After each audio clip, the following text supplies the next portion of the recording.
Thanks. Once again, welcome you for this session. So this is about how do we prevent adverse events in eye care. It's all about how do we prevent the sentinel events. And for this session, I have with me Dr. Haripriya, who will talk about how do we ensure the surgery in the correct eye and also we perform the correct procedure. Okay. And we have Dr. Shivakumar, who is the Chief of Cataract Services in Ravindran, Tirunelveli, ensuring how do we ensure that the patient get the correct IOL power and the correct IOL design. Today we have about 25-30 different types of intraocular lenses. And we have Dr. Magesh Kumar, who was Chief of the Neuro-Ophthalmology, who will talk about how do we prevent diagnostic medical errors. So some of these presentations have got patient-related information, so maybe which may not be really good to share in the social media. So now we'll start off with one incident. This was a thing that was published in a newspaper where a doctor, it said, doctor was suspended for hernia surgery done on a young boy. So when you go through the details, there are two boys. One boy by name Danish, who had a nasal polyp, and the other person by name Dhanush, who had a hernia. So this boy, Danish, was taken to the theatre, and unfortunately he had undergone surgery for hernia. So when he came back to the ward, the parents noticed that he had a bandage in the lower abdomen, not in the nose. Then they found that there was a mix-up of the case records, and the patient had a wrong procedure.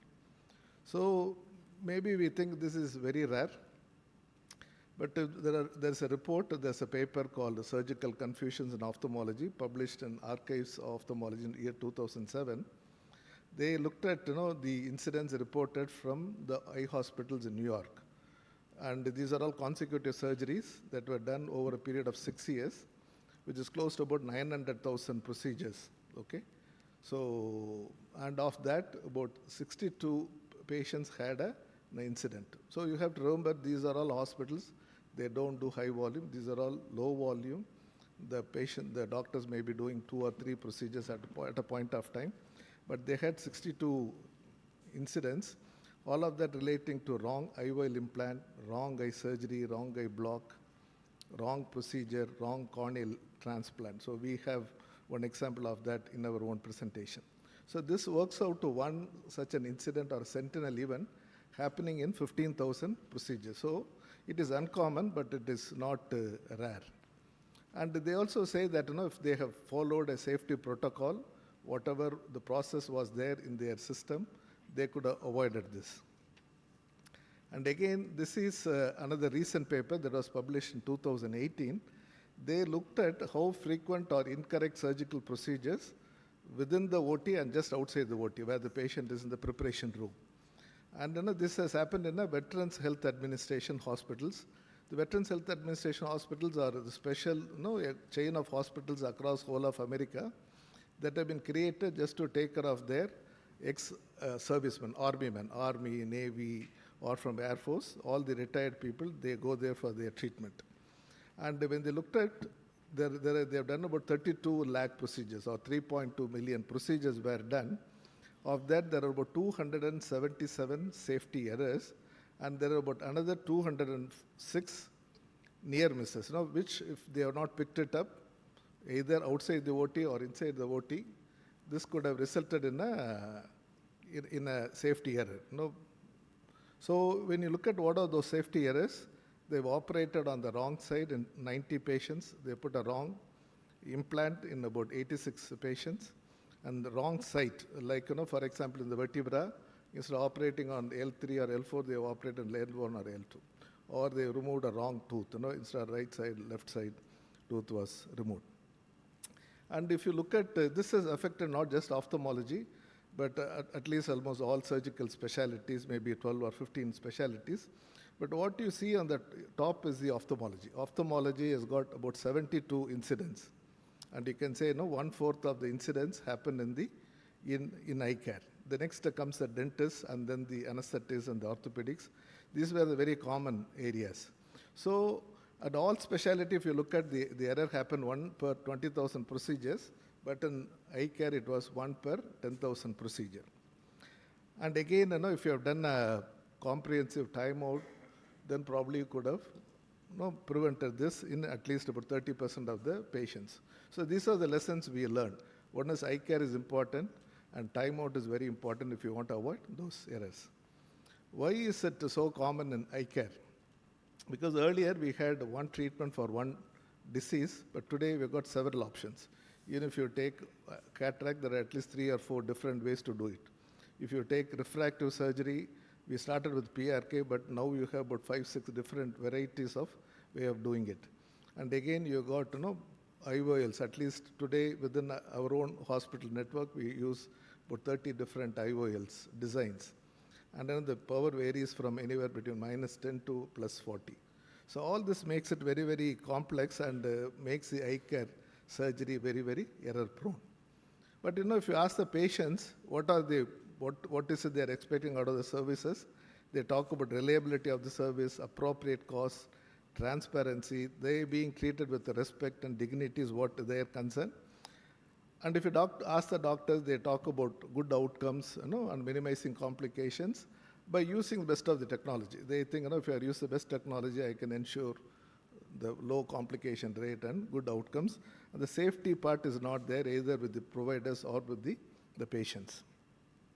But if you look at what quality means, it has been defined by the Institute of Medicine in America. They put 6 elements. Of the bottommost of the pyramid is the patient safety. Over that only you can build on the patient-centered care, efficiency, effectiveness, which is, we are talking about complications and good outcomes. And then it's about timeliness and in situations there is an emergency, and equity, treating everybody equally. So these are 6 aspects of quality, and the patient safety is the most important one. And let's see how these errors happen. So, for example, this is a patient who had been advised a left eye cataract surgery. So, in our system, when a patient needs a left eye surgery, then all these details go into the inpatient admission record, to the nursing record, and into the biometry, all of that. And the patient also gets a wristband on the left hand. All this happened correctly. But when the doctor gave a block, the doctor checked everything, but when he brought the injection and gave the block, he gave it in the opposite eye. So this is what we call as an active failure or acute failure. Everything has been done well, but the person who's performing that, he got kind of confused and he gave it, and it's a very rare scenario. And why do acute failures are committed by people working at the final point of care of delivery? In the operating room, it's a doctor. The block room, it could be a doctor giving a wrong block. In the medical shop, it may be the pharmacist giving a wrong medicine, or look alike or sound alike. So all these things are called acute failures, and it is very unpredictable, and it is not carried through the care process. It's not because of policy or process or the technology. They are all correct, they are all in place, but the mistake is done by the person. So that is why even if you have everything is fine, the person who are delivering the care should be in the present moment. If they are not there in the present moment, this can happen. But the common causes is mainly because we don't have a proper policy, we don't have a process to execute safety, to ensure that there is a safety in the process. We probably may not have a good technology to ensure that. And again, it's all about the lack of protocols, poor decision making, and also lack of communication. And it's not the people who deliver the care. That person, somebody does it wrongly, but it is not because he was not present while treating the patient, but because there is a system has put him into that situation. So this is a scenario. For example, there was a patient advised right eye surgery, but when he goes to the admission counter, they enter it. The admission counter person enters it as a left eye, so everything is generated for left eye. This is a transcription error. Okay, this can happen anywhere. Even in a biometry, this can happen. And based on this, if you are going to do something, then probably you'll end up in doing something wrong. So the doctor, probably who was delivering the care, have to go through everything. Then that is why the timeout is very important. You cannot just go on whatever the patient had been admitted for. So this is we call as a system failure. A similar incident, just to give you an example, what is acute, what is system, because you have to understand that part. So this patient again is admitted for a left eye cataract surgery. The patient had a bilateral cataract. Patient had almost the same vision you say about 636, 660 in both the eyes. But the patient really wanted to have the right eye surgery, not the left eye surgery. So when the patient went to the ward, this was a free patient, the patient was talking to other patient. The other patient said, because you have that band in your left hand, they are going to operate your left eye, not your right eye. So the patient decided to remove that and put it on the right hand. Okay? But we have put the eye drops in the left eye and we have done the biometry, everything only for the left eye.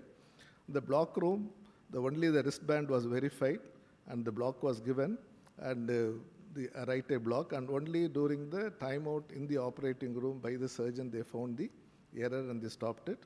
And what actually happened is then they did the biometry for the right eye, they put the antibiotic for a day, then the right eye was operated because that is what the patient really wanted. So this is again, we can call it as a system failure. Sometimes, the technology could be a problem. So here is a patient where the A scan was done using immersion method, but they selected an applanation mode. That was the time we had the transition, so they had chosen this, and thus this technical error resulted in a error in the calculation, and the patient had a post-operative refractive error. So to summarize, the safety errors in eye care is very common because it's a bilateral organ, and again, most of us, it's a high volume specialty. Many other specialties, they may do 1 or 2 surgeries, but most of us in ophthalmology do anywhere between 5 to 10 surgeries any day. There are multiple measurements involved. I don't think any other specialty has got that. And again, we also have more vulnerable patients, like people with hard of hearing, dementia, who are mentally challenged, and very old patients. So all these means that we have to really take extra care when we are treating our patients. So what we are going to discuss here in this is the wrong eyes which are operated, wrong eye injected, wrong procedures, wrong missed procedures, wrong intravitreal. These are all the things that can go wrong in ophthalmology. And some of you would have experienced this. And just to give you a context, in Aravind, when you talk about these incidents, how many of them have occurred in our organization? Last year, we had done about 7,28,000 procedures. And we had about 25 such incidents across all our hospitals. That works out to roughly about 1 incident per 30,000 procedures. And we talked about acute failure. Here everything was right, but the person who gave the care failed to be in the present. That was about 3. But you can see that the system failure, somewhere in the process, something went wrong. Not one person, but multiple people were involved. That was the majority of the cases. And again, we had about 9 near misses. That again works out to about 1 per 81,000. This, if we have not followed it up, picked it up during the timeout, we could have resulted in one of those earlier things. And here all the things were all because of acute failure, and there was only one instance there was a system failure was involved. So it's all about, majority of the medical errors do not result from individual recklessness or action of a particular group, but it is because of the faulty system, process, condition that, that lead to such mistakes or fail to prevent them. So the whole objective of the next 45 minutes is just to help you identify areas where errors can happen in your practice, understand how they can happen and how do we develop protocols, how do you reduce complexity and develop reliable process in your practice, how do you create independent checks like safety checklists for key processes, and most importantly, how do you create a culture of safety about which I will talk in the end. Thank you.